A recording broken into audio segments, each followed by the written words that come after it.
What is up, my Squirtleites? It is I, your king. Welcome back to Let's Play Pokemon Black and White 2. In the last episode, we made it here to Driftveil City, and we did a whole lot of exploring around the town, grabbing ourselves a whole bunch of items, leaving only a few things left on the table, the gym, and one more thing that I actually neglected to do in the last episode, which is actually up here, not that far from the gym. Actually, now you'll notice if we try to go over here, because actually a shortcut to Twist Mountain has started, but it's going to take a while because digging's difficult. We're not going to worry about that right now. Instead, we're going to head over here, and you're going to see that the Team Plasma member that we met on our way into Driftveil City is over here. Sir, that's the person I was talking about. Over here, this way. Oh, so you're interested in Team Plasma, are you? If you hear what we have to say, you might be able to understand us. My guest, if you're going to come inside, I would like to see what kind of person you are, trainer. That's right, in a Pokemon battle. Do you find this acceptable? Sure. Let us begin. And we're going to battle Rude, former sage of Team Plasma, or at least of the original Team Plasma. But here he is just Pokemon trainer Rude, and he's going to have a couple of Pokemon for us to take down. I'm going to use Kamina for this fight, just because I still have her at the front of the party. And also because Intimidate isn't going to do anything, because I am not going to be out here using physical attacks. So I have that new move, Signal Beam. Let's try it out here. See how much it does. It's not going to be crazy strong, but it's gonna do a decent amount of damage. Not the stab damage that I would like out of it, but I will still take it. Now, I do want to take this thing out before it gets hit, but I really don't want to switch Kamina out here either. So I'm going to see if I can try to take this thing down as is. It's not going to... Yeah, okay, just use Work Up again. Perfect. Okay, that'll work out wonderfully. And then I should be able to one-shot the other Pokemon that he has because it is not really all that strong, and it is weak to electric moves, if you can believe it. So down goes Herdier. Mino gets some good experience out of that. Level 27 for her, not bad.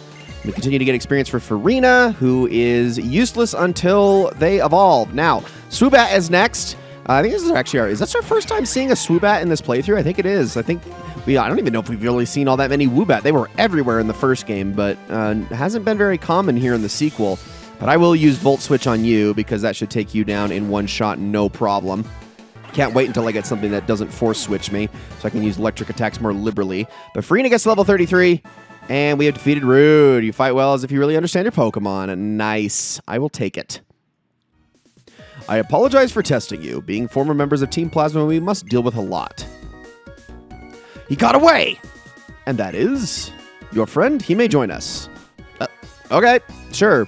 And Hugh just comes without without questioning it at all. Sure, why not? Let me introduce myself again. My name is Rude. You guys are all Team Plasma too, right? Tell me, what makes you different from the Team Plasma back there? More accurately, we're former members of Team Plasma. Because of the incident 2 years ago, we started taking care of the Pokemon that were separated from their trainers as a way to atone for our misdeeds. And you are? I'm Hugh from Aspertia City. 5 years ago, Team Plasma, I mean you, stole my little sister's Pokemon. I said Aspertia again, didn't I? I apologize. It's ingrained into my brain forever. I don't know. Maybe it is the correct pronunciation and everyone's been telling me, shut up, it's correct. Sorry, I recorded all these episodes before even the first one came out. Anyway, I'm the pathetic trainer who wasn't able to stop you. Separated? What a joke. You were the thieves who stole them. Is that so? My sincerest apologies. Just an apology? That's it? Where's my sister's Pokemon? Purloin, where's Purloin? The Pokemon you speak of is not in this place. I imagine it is still being used by Team Plasma now. Just as you say, our apologizing doesn't solve anything, but you can't move forward unless you admit you were wrong and apologize. Enough already! Apologizing isn't going to get my sister's Pokemon back. May, I'm going to the Pokemon gym. I'll get stronger and crush every single member of Team Plasma. Team Plasma made trainers like him suffer. I feel terrible about it. How foolish we were. May, as you can see, I can't do anything to thank you. Actually, I have a favor to ask of you. Could you please look after this Pokemon Zorua? Sure. Oh, thank you. And we have received a free Zorua, which was one of the only Pokemon unique to the Unovan Dex in the last game that was not normally obtainable. Zorua is one of the Pokemon that my Lord N relied on as a friend during his journey. And so let's take a look at our Zorua that we just got. So notice that immediately we do not have the option to name it. We can go and change it, and actually, we can't go and change it because the OT is N, excuse me. So it is stuck as Zorua. However, the ID number is 2, which I find very cheeky. I like that it's not number 1. So we're kind of just stuck with this Zorua as is, but as a consequence, this thing is actually going to level faster as a result. Now, I am actually going to be keeping this Zorua in my team. That's right. This is the 6th member of our team. I know it seems kind of sudden, but we are going to be going with this because this is an entirely unique Pokemon that we had no way of adding to our team in the first game. And so I felt like, given its nature and given... well, not its hasty nature, but given the nature of how rare and how hard it is to get this Pokemon normally, I felt like that made the most sense. So our Zorua here is, if I can go into its moves, it's got a increased speed, but a lowered defense, which its defense isn't already all that great anyway. The fact that it gets lowered, I don't hate that. It could be better, but it's like... it's already a bad defense. This is a glass cannon through and through, 100%. You're going to want to focus on special attacks and then make use of its really quick speed. Unfortunately, it isn't really actually holding any good special moves right now, so I'm actually going to go through my TMs really quickly and see if there's anything I can do to make it a little bit stronger, but I am not going to be moving the experience share to it just yet. It is going to be the recipient as soon as I get Farina to evolve, which is a few levels away.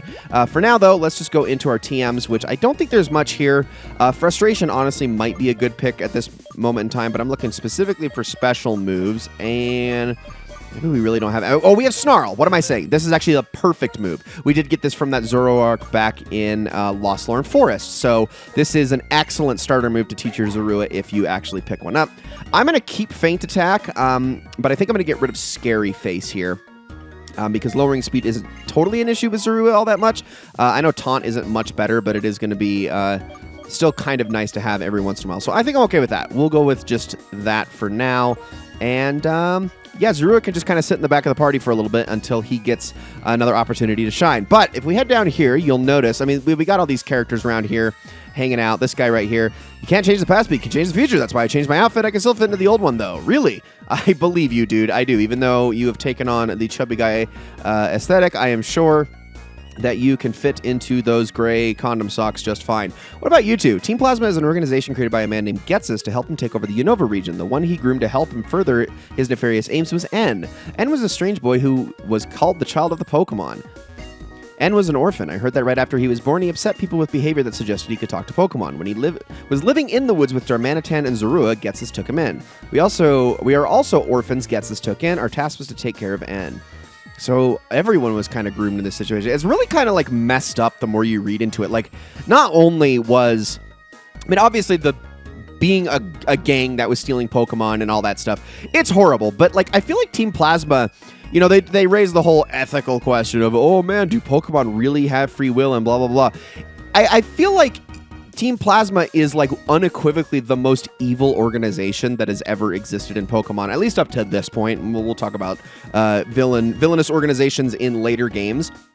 But up to this point, I don't think we've ever seen an organization that is both so evil on a grand scale in terms of their overall goals and ambitions, but also just on the tiniest minute of details in gaslighting, kidnapping, grooming, like all of these extra behaviors beyond just being a horrible gang that commits kidnapping and racketeering. Like, it's just morally bankrupt in absolutely every single way in order to accomplish their aims, which, you know, in a way, I do feel like that kind of fleshes out Team Plasma a little bit more as a villainous organization. It definitely gives them more impact than I would say something like a Team Rocket does, but it's just kind of crazy to the extent that they go. And, I mean, you almost don't even realize how bad they are until you can just kind of read into everything that they're guilty of. But, all right, that's enough of that. Hugh? Challenging the gym, huh? Nice, keep getting stronger. Let me tell you, though, Clay's tough. Even if you have all you have to use against ground types and water type Pokemon, you might still be in for a rough fight. So, let's take a look at our team here really quickly. So, obviously, this is going to be Tomoe's time to shine. In fact, I want to use literally anyone but Kamina in this gym because, well, it's ground type Pokemon. So, we're just going to make sure we sit her in the very back of the party. Never going to get used really under any circumstances whatsoever. There is possibly an opportunity for me to use like Bite or Signal Beam in here, but aside from that, I'm going to do whatever I can to avoid using her. We're going to stick with Tomoe.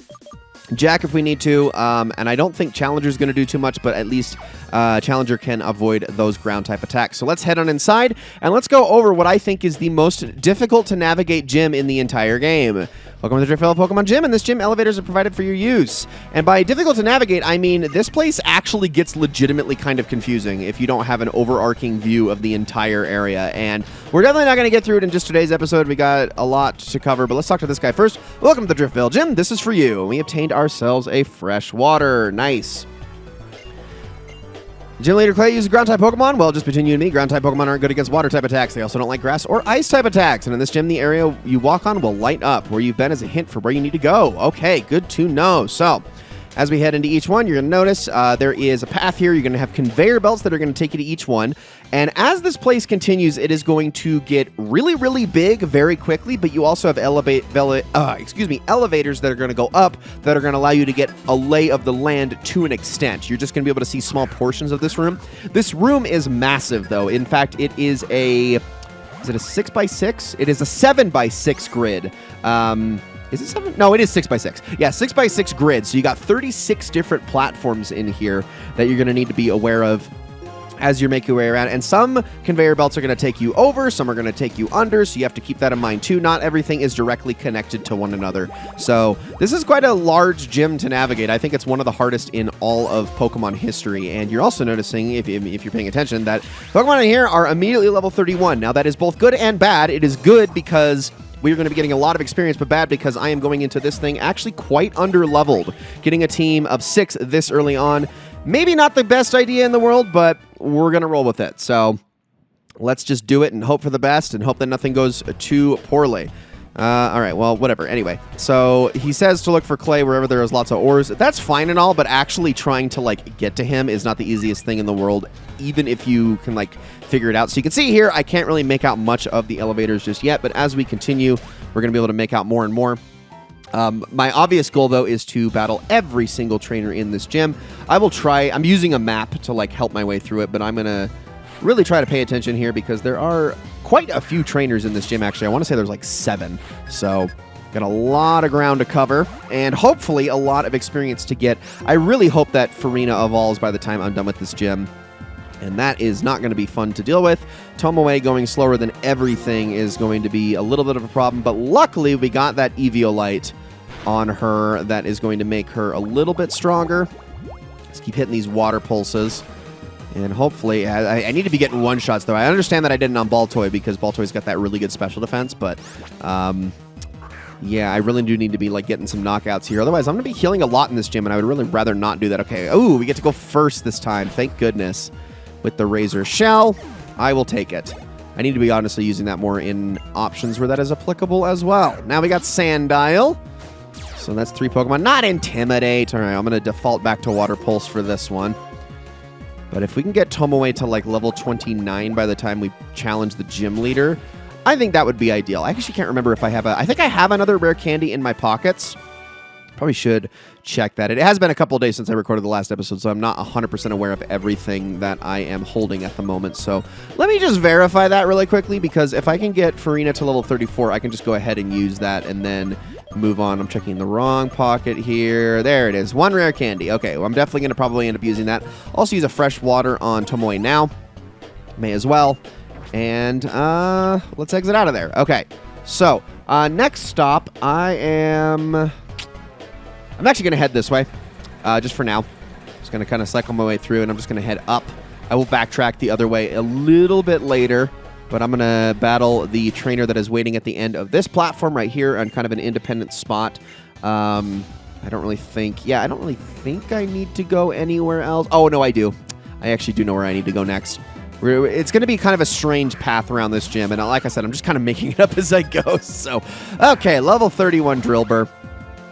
Let's see if this thing can tank a Water Pulse. Use Hone Claws, which, I'm honestly fine with. Not really a big deal, especially because it gives me time to do damage without taking damage back. Now, Drillbur does not have the greatest defenses in the world. It gets pretty good defenses once it actually evolves, though. Just finish this off with a Razor Shell, I guess. Okay, this is going to hurt a lot. Actually, less than I was expecting it to hurt, especially with that Hone Claws. But wow, that still did nothing. That Eviolite, man. It's a dang good hold item. If you have a Pokemon that is not fully evolved, by all means, Eviolite is one of the best held items you can give it in the freaking game.